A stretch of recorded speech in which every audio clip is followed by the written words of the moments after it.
Creating a hypothesis. You can see from the link on here, there's a lot of information from this website, historyskills.com, very useful website. So what is a hypothesis? A hypothesis is a single sentence answer to the key inquiry question. So you will have an inquiry, you'll have a line of inquiry, and you have to create a hypothesis that will help you investigate that line of inquiry. It's going to clearly state what your essay is about. So a hypothesis can be tested. Doesn't mean that it's conclusive. It cannot categorically prove or disprove anything. It supports or doesn't support, it fails to support your inquiry question depending on the evidence that you're using. The structure is really, really important. It contains both the argument, that's a statement, and the reasons why in support of your argument. So each hypothesis should clearly make a statement followed by a why. It's very important that this structure is followed. If you have created a hypothesis and it doesn't flow well, it doesn't make sense, then you need to create a new hypothesis. A hypothesis should be one sentence, not two, not three. It shouldn't be a paragraph. It should be a short argument, a short statement, straight to the point.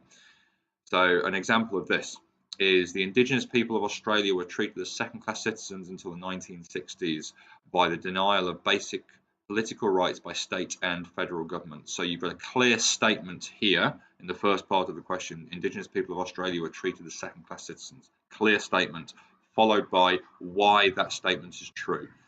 By the denial of basic political rights by state and federal governments. You then would devise 3 focus questions to help you answer that in essay form.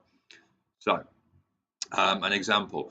Here's a focus question. How significant was Leonardo da Vinci to the Italian Renaissance? Now, we've all studied this previously. I want you to think about what a suitable hypothesis would be. So pause the video for 2 or 3 minutes, come up with a few ideas of what a suitable hypothesis should be.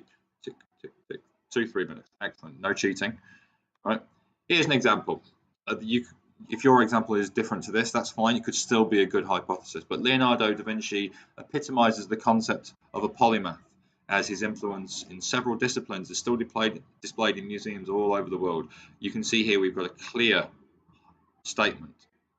So Leonardo da Vinci epitomizes the concept of a polymath. Clear statement and a clear reason why. So this is what I want you to do. This is your activity.